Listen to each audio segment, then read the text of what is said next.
And we're live. Once again, we're back at it. Ladies and gentlemen, it has been a while. Excuse the absence. Thank you, loyal listeners, for sticking to the cause, demanding updates. I'm back. You know who it is. The spot in his house with another live stream coming to those who want their churros regardless. Whether it comes in pairs or whether it's a solo sesh. The duo, the solo. We have been away for too long, folks. I thank you ever so much for being here today. Sit down, have a seat. Why not prepare yourself a little something to drink? Whatever your favorite beverage is. All refreshments here are welcome. Water for the man today. It's been a long day.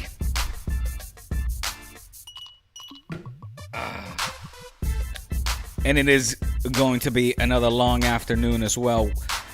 I feel like I owe those of you that regularly tune in a bit of an explanation as to where we have been. Well, you probably know that Kian Sobani, the person I refer to as the better half of the pod, has been traveling ever so luxuriously, visiting the beautiful countrysides of Italy. Yes, indeed, some oohs and ahs. As for those that don't know, Kian has been on a great holiday through the Italian countryside, visiting the beautiful cities, the landmarks, and everything. And over here has been a completely different situation. An unfortunate one, as that I let the patrons know why I have been missing in action. An accident has kept me away from producing the regular solo sessions that I would do to hold down the fort while in Kian's absence. All is well. It involves a family member. That family member is in the hospital, unfortunately, and we wish Pepo well. Capo, get well soon, sir.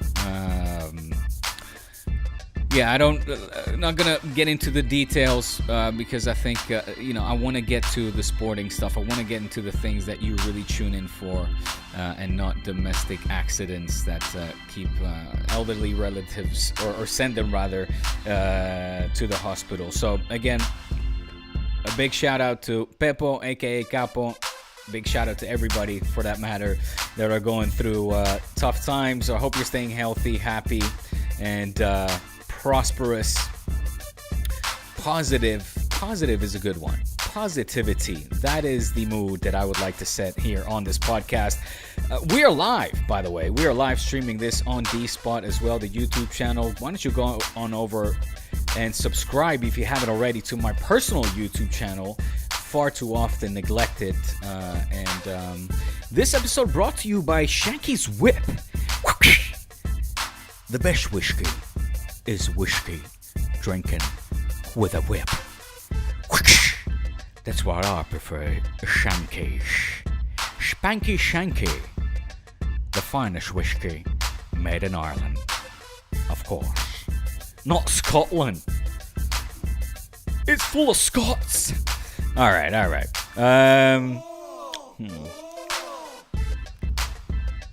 What do we have to get through, folks? On the agenda, there's of course the latest of Football Club Barcelona, things that I would like to get into. The latest that involves the yin to the yang over in Real Madrid. Good days over there as they're getting ready for the Champions League final. They have bagged La Liga. It's all been said. It's been whipped to death. Hence this title for this podcast. The episode of this podcast I've entitled, So anyways, what else? What else is going on? I would love to know what's going on in your neck of the woods. Because I just can't wait for this season to end, man. Oh my God. This has been one of the most toxic seasons that I remember in Barca in history. And, I've lived through my toxic seasons in the 30 years that I've been following Barca. This one I can't wait to get over with. The annoying thing is, when will it end? That's really like the long term scope here is what uh, is most worrisome if you're a Barca fan. In particular, kind of the mood that is already set in, has been settling in the mainstream media as well, the local press, the national press, on social media for that matter. You know, today was quite funny actually with two Madridista colleagues, because yes, we do hire Madridistas. You see, there is no form of discrimination whatsoever, not according to race, sex, religion, or preferred football team over at Barca Studios. Madridistas are hired, funny enough, and they're great dudes. Quite honestly, shout out to Nacho and Alberto for that matter. Um, but I just flipped it on him. I was like, what is it like being a Madridista here? You know, just being this walking meme, this constant beacon or fuente, like a fountain of mean material jokes.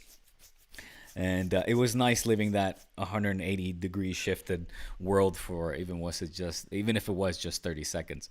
Um, but that's kind of what it feels like with Barca, and I don't think it needs to be neither. It's just it's el famoso entorno that Xavi complained about. It really weighs heavy, and of course, even more so when you live and breathe it day in, day out, and it is your biggest passion that you have.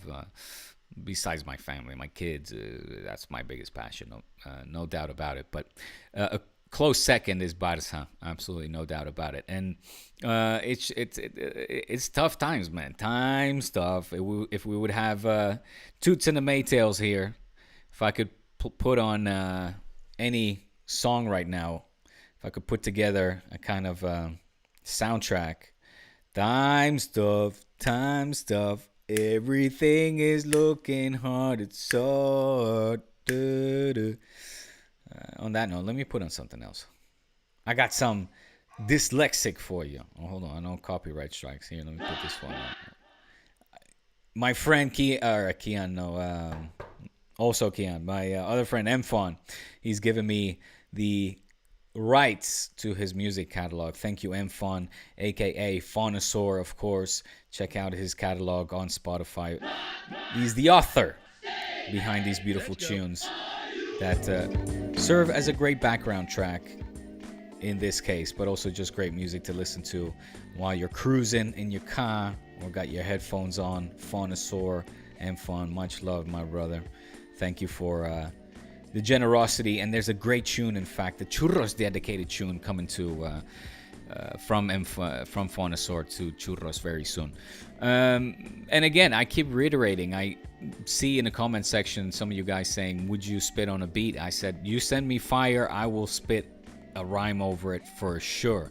If we get Churros listeners to send in some heat, any beat, really.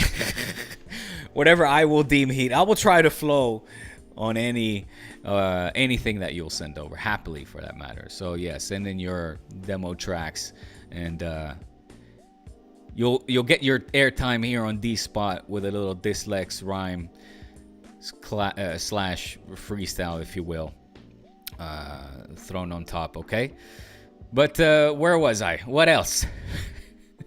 You see where this episode is gonna go. There's besides the the accident, like the family member being hurt and being really traumatic for that matter, and it's been a difficult time, especially for my wife and her family. But besides that being a very real thing for me not being able to stream, it's also just this environment. Like, what are we going to talk about? What am I going to talk about? Am I going to talk about leapfrogging Girona for second spot, because that is the primary objective for the remainder, 3 games of the season? And it was a vital win for Xavi, make no mistake about it, beating Imanol Alguacil at the Estadi Lluís Companys after coming off of 3 defeats in a row. Was it? I mean, PSG, Madrid, and Girona, the 3-punch knockout that really set Barca's season like tits up, man. Tits the fuck up. Out of the Champions League, out of La Liga race, losing the Clásico, losing the Catalan Derby. It hasn't been fireworks. Shout out to the women's Barça Femení for, of course, setting themselves up nicely to win el triplete, sextete. What are they going to win? They've won the Supercopa. They've won now the league. They're going to play the Copa de la Reina on Saturday. And then the Champions League final next week. So they are doing Barça proud, very much so. But the first team is the first team. And then you have, the other cases, like the other sections. You have the basketball team crashing out of the EuroLeague, losing a crucial game, a decisive Game 5 at home, something that hadn't been done in 19 years, something like that. A home team had not lost a decisive Game 5 to advance to the Final Four in like 19 years. Barça did it. We did it. In fact, both, I forget who else it was. The other bracket, the same thing happened. I forget who it was. But anyway. Then what else? Then we had futsal team. Futsal making a Champions League final against Palma Mallorca. They're sitting 5th in the futsal league, Palma. They are, I guess, the surprise of the season a little bit, but also defending champions, mind you, of the Champions League. UEFA Champions League futsal indoor soccer tournament. We lose that one. Massive. Manita. Pah! 5 to the face. Sit down. Oh, my God. What else we got? What else did we have? We have the handball team. The handball team are going to Cologne. The Final Four. They are going for it. So they're good, and they win the league, they win all that kinds of stuff. And then the roller hockey team that are doing something, the Copa del Rey, and they've pretty much bagged the league anyway, something like that. The women's, I'll tell you what, the lower categories are lighting it up. The lower Barça categories, you're talking from like the under 16s team until like the under 8s. They are, man, on a roll. Just champions all around. So future looks bright for the youth categories. And maybe in the long term for the first team. But right now, things for the Barça first team are a little hot under the collar. And like I said, a win against Girona or Real Sociedad. Always tough to beat. Hey, look out, PSG had a tough time getting through them as well. Imanol Alguacil we're talking about. Nothing to scuff at. Oh, shit. I am not allowing for comments again. I keep fucking this up. The 7 people watching. Damn it.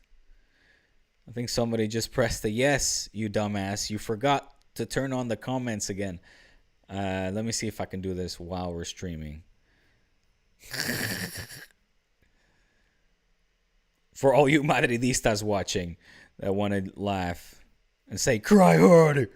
Cry.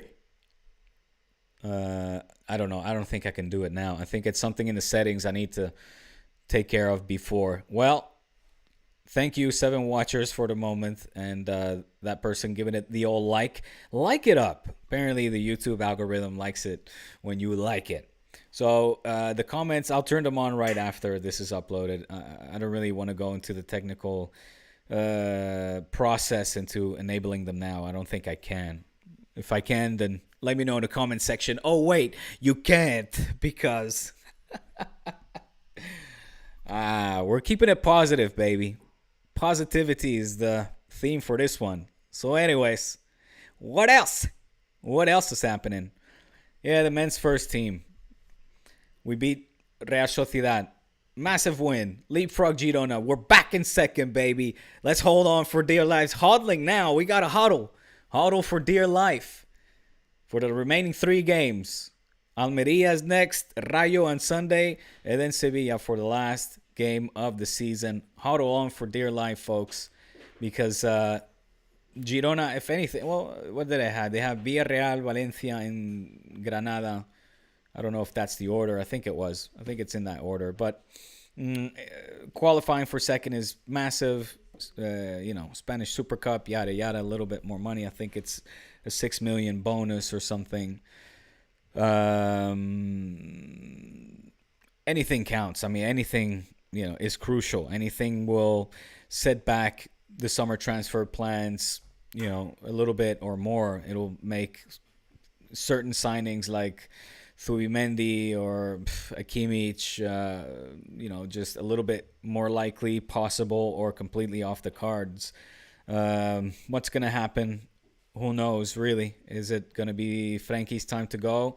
I'm sure I can imagine with the talks of Lewandowski's salary increasing a significant amount that obviously a dream offer from Saudi Arabia would alleviate things for Barca perhaps moving forward. There's talks of they're only around 100 million needed. I say only. That Barca are basically 100 million shy off of reaching the 1-to-1 ratio needed to basically function normally in the transfer window as a club. And I say only because there's the whole Barca Studios financing that is still incoming in some sort of way, shape, or form. And what else? What's going to happen? Frankie, other names, you keep hearing them kind of talk about it in the news. Obviously, there's now the whole Victor Roque, Tigrinho saga happening. It's disheartening, it's disillusioning, it's hard to understand unless you try to put yourselves in the shoes of a Xavi. Put yourselves in the shoes of a Xavi, will you? Do it. Put the shoes of Xavi. Let me put a little music. Story time. This one. Intro beats. Bounce with me, baby. Okay. How does that set it up? Circle back. So, it's been a long week. We're Tuesday. It has been a long week, and we are Tuesday. Oh my God, I am tired. I have to say, I'm mentally very exhausted. That's what I mean, and I'm so done with this season. So done. So ready for this to be finally come to an end. But where was it? I don't want to miss out on a point I was going to make. The summer transfers, operating 1-to-1. A lot of that will be dictated into, money coming in, Barca Studios, the Nike deal, right? The Nike deal. Is the music too loud? Let me see. I think I'll just turn it down a bit. The new Nike deal, which the figures of which you read in the press are exciting and encouraging, but it's all a matter of when it will actually be, the ink will be signed on a piece of paper, when the deal will be inked. But let's be realistic. Barca will move cautiously. I don't expect a massive signings happening this summer, nor do I think it's really in Xavi's interest to, have like a massive 80 million signing come in that, depending on who it is. So this is what I wanted to say. Thank you. Victor Roque. Papers are saying Xavi has decided he will not form part of next season. A lot of critical views, little critical eyes are set on Xavi with regards to that decision. And I understand those critics. I, for one, nice. Did my camera just freeze? Oh, here we go. We're back. I, for one, initially am also very critical of that decision to already say to an 18-year-old, 19-year-old, newly, freshly arrived kid through the winter transfer, he's played nothing. I mean, what has it been? A handful of games, some minutes. Actually, I think he's actually participated in 13 games. 2 goals. Looked positive, getting bad minutes, mind you. By that I mean not favorable minutes where he really has the continuity and a chance to demonstrate on a regular basis his worth and his capability, his ability. Now, of course, obviously Xavi sees him on a daily basis in the training ground, and to he's best positioned to decide whether or not Victor Roque has the talent to survive and thrive within the Barca first team. The word around the campfire is that he's está muy verde, he's very green. He himself has openly said that he's been surprised at the pace and the physicality of the Spanish league, of the European leagues. I am initially quite partial of young players from overseas, to maybe find an intermediary club to get climatized. I think the 90s has proven me with a case like Romario going to PSV, Ronaldo PSV first, that being that little bridge before they came over to Barca. And, like that, you can go down the list. I'm not going to. Let's keep it Barca for a change. And it's a shame that doesn't happen anymore. Like, I feel like Madrid has kind of cut that process that was normally in place, that standard practice of more humble but team with a similar philosophy, style of play, similar structure, to then just say, look, I'm going to bring him in house, even if it's just in Castilla or the B team for a little bit, and little by little trickle him into the first team, which, in the case of Vinny and Rodrigo, of course you can argue that has been a very effective formula. Perhaps in cases like Odegaard, who actually went on loan, didn't he? And in case of Take Kubo, then you could argue that they've been on loan too much. In the case of Take, I think he went to 3 Liga teams, maybe even 4, before finding his home at Real Sociedad. And Odegaard, bounced around a little bit as well before finding his home at Arsenal. But anyway, I digress. Me estoy cansando ya de mí mismo. I'm making myself tired sitting here rambling. Barca being competitive. Victor Roque. Xavi's decision. I have to trace the breadcrumbs back to what led me to digress.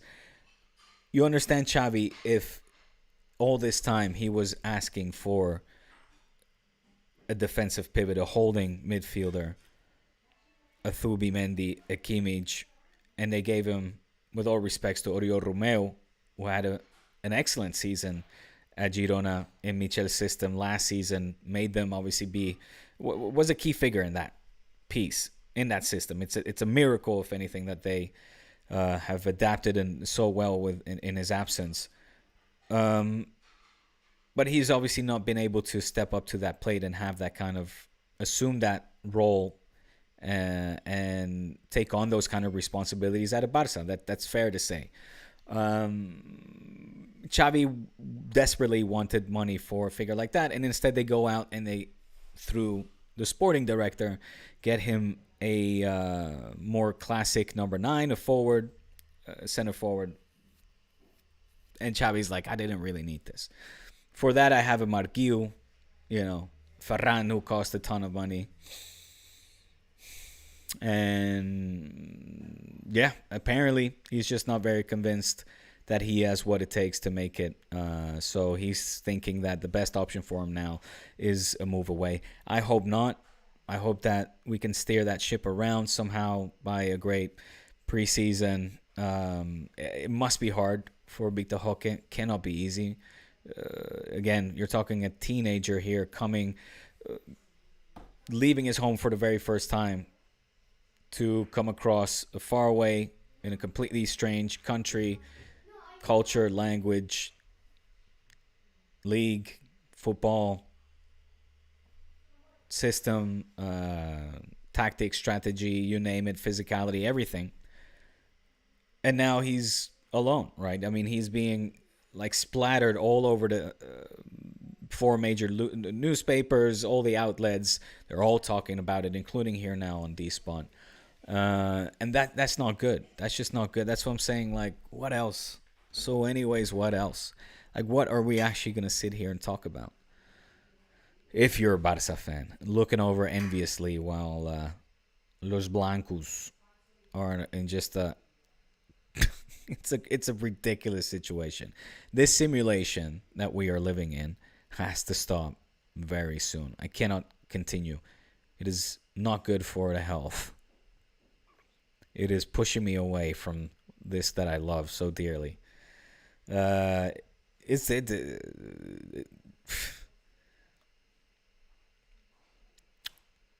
Anyways, what else? The viewers are like, click this motherfucker. Look, there's not a whole lot more left for me to say to add of value. I'm sorry, such is the mood, such are the times. We will come back soon again. Let me just give a little flip through the newspapers and see if there's anything positive. I told you, if I can't keep it positive, I ain't keeping it going. And since I or mind you, those who have just joined unwillingly, the comment section is deactivated. I will come and open them up as soon as this pod is uploaded. Do I have anything here of value? Flip it through the newspapers, folks. It's okay, like the Vito Roque thing. It's like everywhere now. It's just... Can you imagine? Like, they wouldn't do this with an Arda Guler, who, yes, now has been looking a little nice in these meaningless games that Helmaji have left to play. And before that, they could have easily had a similar narrative be continuously pumped out. But it's just not. It's like that. This kind of toxicity just doesn't surround Helmaji, and that's the truth, and we all know why. And if you're in denial, then you haven't heard the goddamn audios where we have proof and evidence, all the proof and evidence that we need. That don't Tito Florentino Perez has got a nice little stranglehold on Spanish media. And that is what Laporta talks about when he says Madridismo sociológico. It's not a far-fetched theory whatsoever. Let me see. 3 Madridistas watching. They're like, God damn it. They can't wait for the comment section to be open.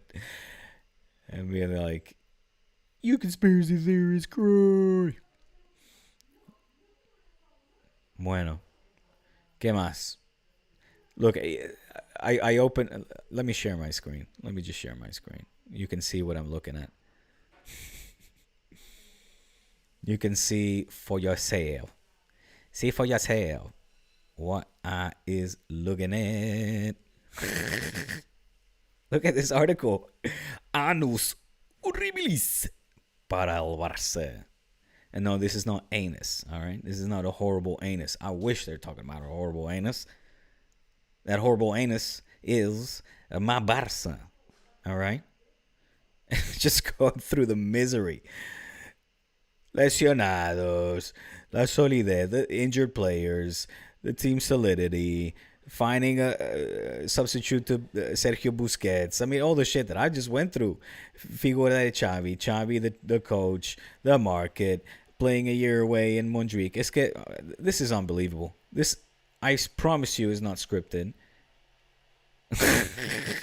This article just summed up the last, what has it been, 30 minutes or so of this podcast. My goddamn screen needs to be glitching. But yeah, here's some little good news. Balde, he's running he's back sprinting. That's good. It's good to see him out there running. Get back soon, Alejandro Balde. Get back healthy. He's been out for 4 months. We need you, brother. We need you. Araujo, another name that I mentioned before. You know, the young. So yeah, Araujo is not training. He's in doubt for Almeria. Some of that latest news. Y ya está, tío. Y ya está. Let me see. I want you guys to hear this because this is one of my favorite scenes. So I should say that so anyways, what else? It comes from Nacho Libre. Nacho Libre, one of my favorite movies of all time. If it's not one of yours, it goddamn should be. And if it is, then God bless you. We'd probably be good friends. But this scene, that phrase is from one of the scenes, and I was trying to look for it, and I came across this scene. But I think if I play it, you're not gonna hear it because it's not linked to my internal speaker. Hold on, let me just play it and see if I can figure it out. Hopefully, the sound will come through.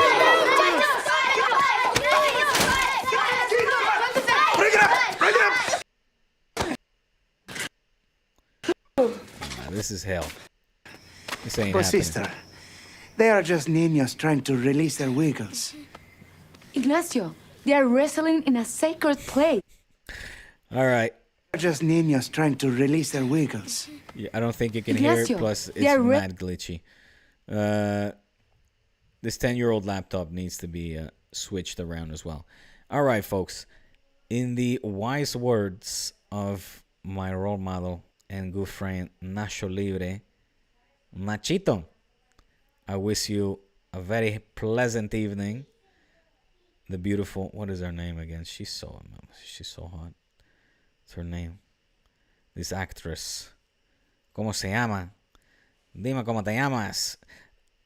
Ana de la Reguera. Ana de la Reguera. That's her. It must be her. She played in Eastbound and Down. She plays Kenny Powers' girlfriend as well. Beautiful woman, but I was looking for my friend Nacho instead. In the wise words of Nacho Libre. So anyways, folks, what else? I leave you. This was the best. I love it. So good to be culé. You get to see your rivals compete in Champion League time and time and time and time again. Win many back to back to back.